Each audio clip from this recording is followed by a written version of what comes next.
Showrunners Radio, at the heart of the community.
Into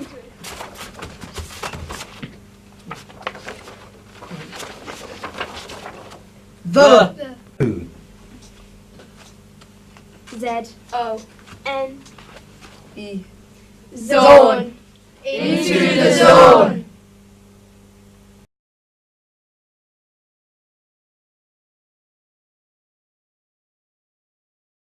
Hello, what is your name? My name is Sandra Tice. What is your role in school? My role in school is I'm Oracle Manager, which is a Learning Resource Centre Manager. And my role is I have kind of two jobs really, which is all wrapped up into one. I look after the school library, I look after support literacy, but a big part is careers guidance, and I help support students at school thinking about the future and thinking about jobs that they're going to do in the future. How do you keep up to date with changes in careers? That's a really good question, because careers and information and legislation changes all the time.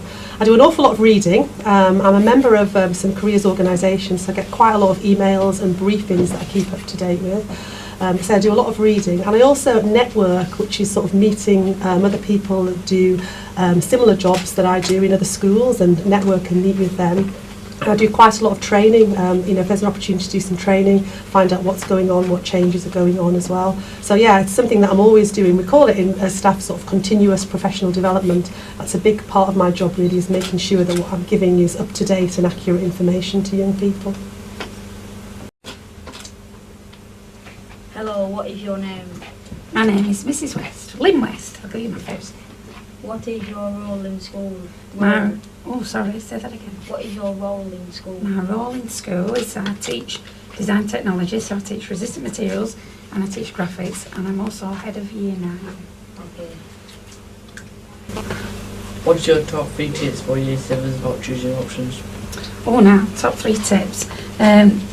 Choose what they really, really enjoy doing, I think. Think about carefully all the subjects they do in school, which they enjoy most, which they think they're going to really be able to focus on. For 2 years they've got to focus, or maybe possibly 3 years, they've got to focus on that particular subject. So it can't be one that they're not really good at and not really interested in, something they're really, really interested in.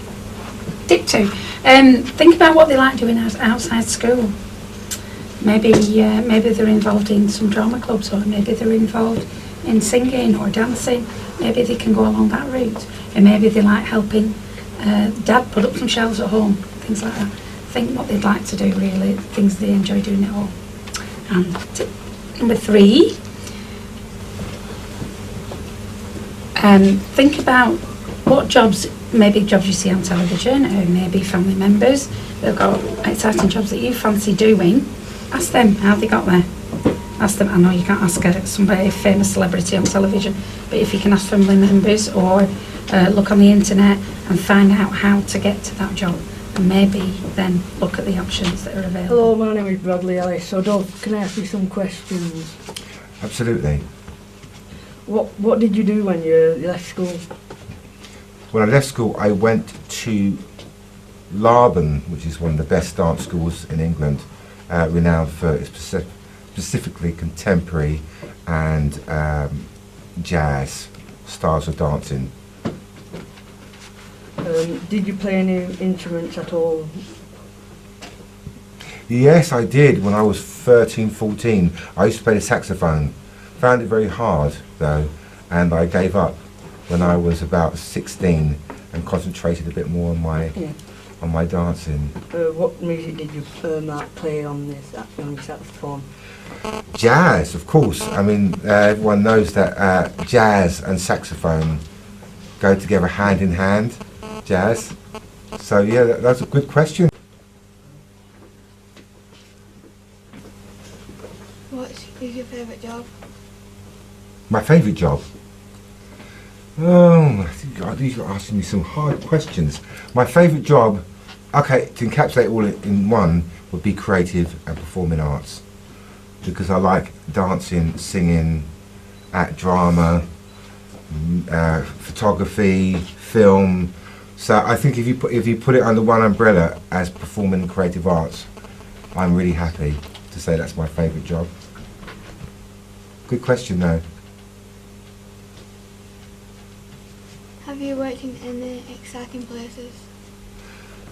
In places, or are you asking countries, or just... I could throw them both in. Places, I've worked in Japan, Hong Kong, Miami. So I travelled a lot when I was younger, when I was dancing, and performed on lots of theatres and lots of stages. So for me, yes, I've performed. The most weirdest place I performed in would be, I'd have to think about that. I performed in fields on. Oh, no, I can't tell that. This is young TV. I performed in some weird places, yes, but my favourite place of all would be probably on a boat. You know when you go on those boat cruises, or if you've never been on a boat cruise, but you've seen on TV, yet on ships you have, in the evening you have performances where people dress up in flowery costumes and top hats. I've done that where I performed on a ship, on a cruise, and I had to wear top and tails and a hat for 6 months. That was very interesting. So performing on a ship would be one of my favourites. But very good questions.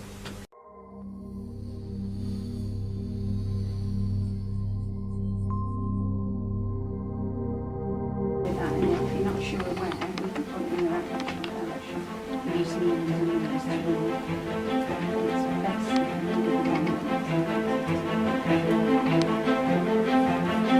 Much round of applause for Holly and Miss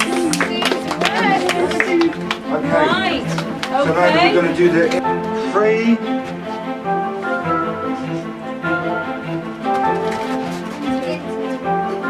Okay, we're going to try a bit, and you have to shout aloud, into!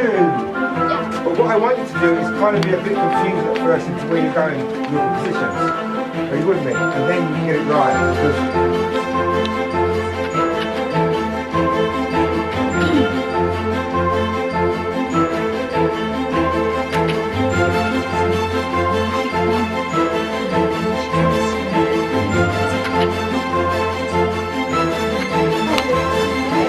Africa, yeah?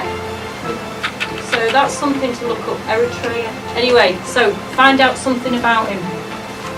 Sanat. Yeah. So where do you play? I used to play for Right. So just with your friends? And you support Arsenal. Okay, right. So have we've spoken to you, we've interrogated you, haven't we? We've interrogated you. Go on, a bit more than that. What's your favourite TV programme? Big Bang Theory. Oh, so you've got that split the audience there. We got a well good and a rubbish. So we're all different. Okay, thank you very much. Okay, George. Is it, sorry, Joe. when people make films, they do a process called editing, and this has been not edited. Does everyone know what I mean by editing? So you take off all of the bad bits and all of the bleeps and edit it. So that's why Craig was just saying to me, have you edited it? Because he's made a few bleeps throughout it. So ignore the bleeps because it has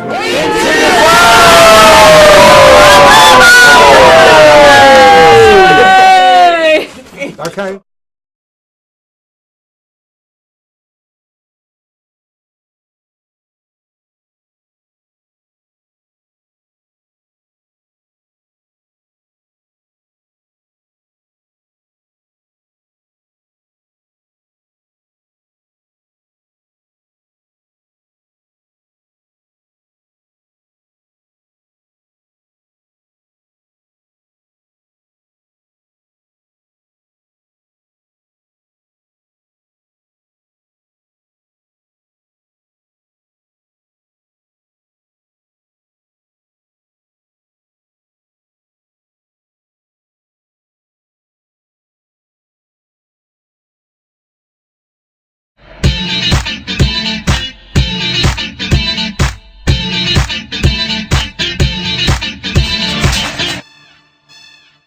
Showrunners Radio, at the heart of the community.